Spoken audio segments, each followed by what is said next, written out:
Jadi intinya saya itu duitnya udah habis, jadi nggak ada biaya macam-macam lagi untuk urusan nyedul. Jadi kalau misalnya mau di penjara ya di penjara aja nggak apa-apa, gitu. Karena terus terang kita udah kehabisan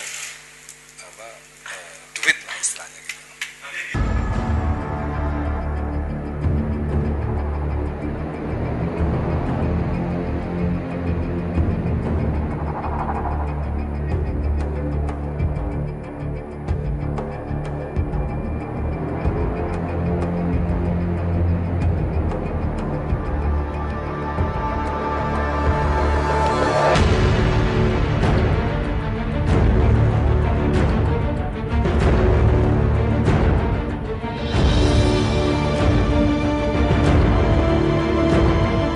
Dipastikan Aki J alias Dul tetap diproses secara hukum, di mana berkasnya telah diserahkan ke kejaksaan. Musisi Ahmad Dhani bukan hanya menghadapi kenyataan getir, putra ketiganya akan duduk di kursi pesakitan. Secara mengejutkan, Dhani mengumumkan bahwa kondisi keuangannya menipis alias bangkrut. Peristiwa kecelakaan di Tol Jagorawi 8 September silam yang melibatkan Aki J sebagai tersangka membuat 7 nyawa melayang dan beberapa luka berat. Sebagai orang tua Aki J, Dhani pun bertanggung jawab menafkahi para korban dan keluarganya. Selain itu, biaya pengobatan Aki J di rumah sakit juga telah menguras kantongnya. Bangkrutnya Dhani pun ditanggapi dengan nada gelisah oleh para korban.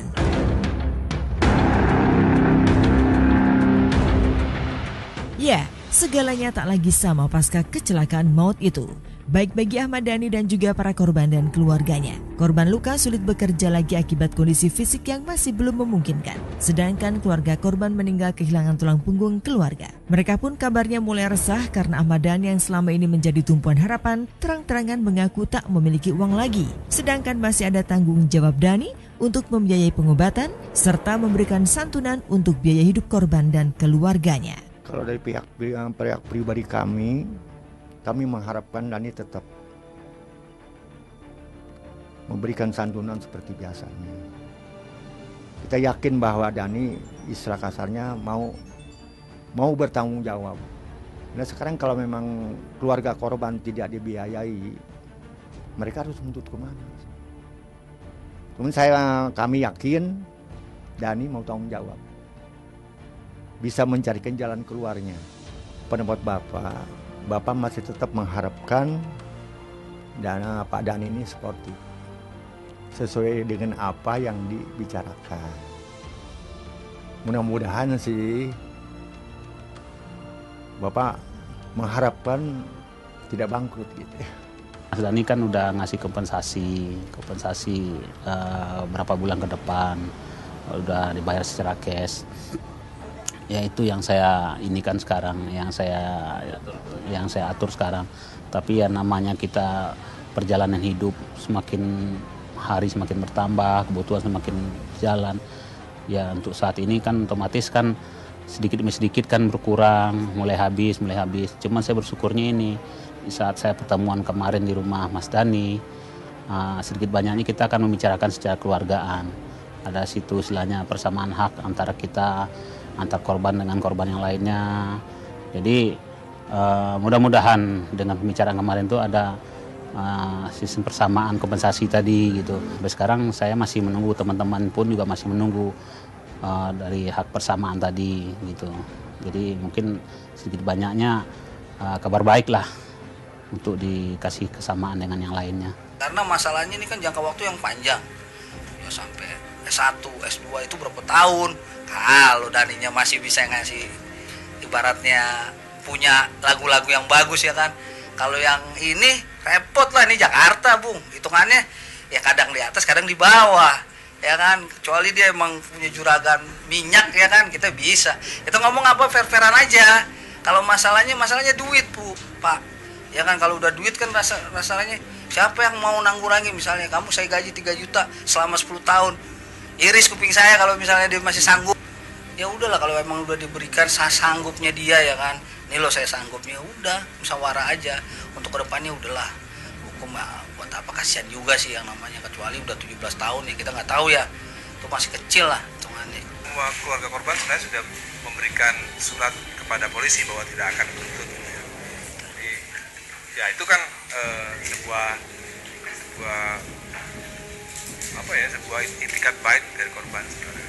Ya kalau bisa nggak apa-apa, kita mau untuk bersatu ya biar nggak seperti ini ya, maksudnya ke depannya tuh nggak seperti ini ya. Pasti kalau memang kita dibutuhkan untuk tidak ada tuntutan lagi atau gimana ya kita siap aja.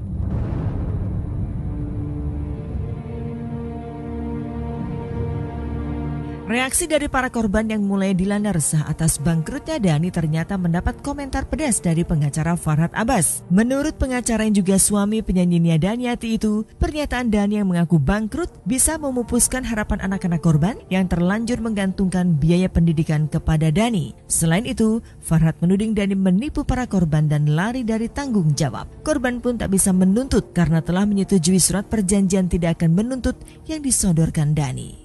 Dengan keangkuhan dan kesombongan Ahmad Dhani seolah-olah beres semua. Makan ngejek kita yang nyumbang, aku Indonesia ini loh. Nyumbang cuman walaupun 5 juta waktu itu dianggap banyak yang nyumbang gitu kan. Itu kan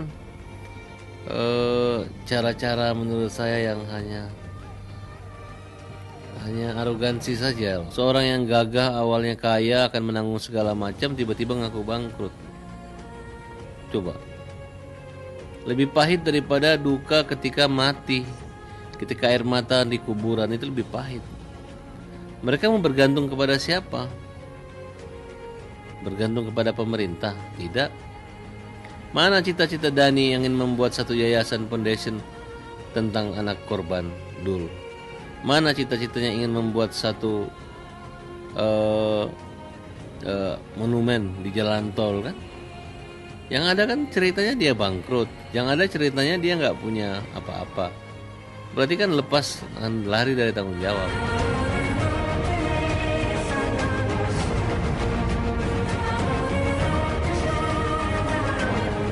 Memiliki 13 anak asuh anak para korban kecelakaan ditambah 4 anak kandung, membuat Ahmad Dhani memutar otak mencari cara menafkahi mereka. Untuk kasus kecelakaan ini, Dhani sudah merogoh kocek hingga 2 miliar rupiah. Bahkan rencana Dhani membawa Akij periksa kesehatan di Singapura pun tertunda karena tidak ada biaya. Dhani pun berencana menjual barang-barang antik koleksinya. Namun Dhani terlalu gengsi meminta bantuan pada mantan istrinya Maya Estianty meski tersirat keinginan Dhani supaya Maya ikut bertanggung jawab dengan perkara yang melibatkan anak mereka. Pentolan grup Dewa 19 itu pun menggantungkan asa pada Yayasan Akij yang bisa meringankan beban Dhani membiayai para korban. Belum siap, belum bisa. IQG belum bisa untuk ke Singapura, meskipun hanya untuk cari CD. Enggak patungan. Ya saya mau minta ya malu dong. Ya kan harusnya kan tepung seliro dalam bahasa Jawa ya. Karena namanya anaknya berdua ya kan. Kalau seneng ya dinikmati bersama, susah dinikmati bersama. Ya kan barang antiknya bisa dijual mas. Tapi kan tinggal lelang barang dari bahwa benar bahwa ya kan keluarga korban nggak kepingin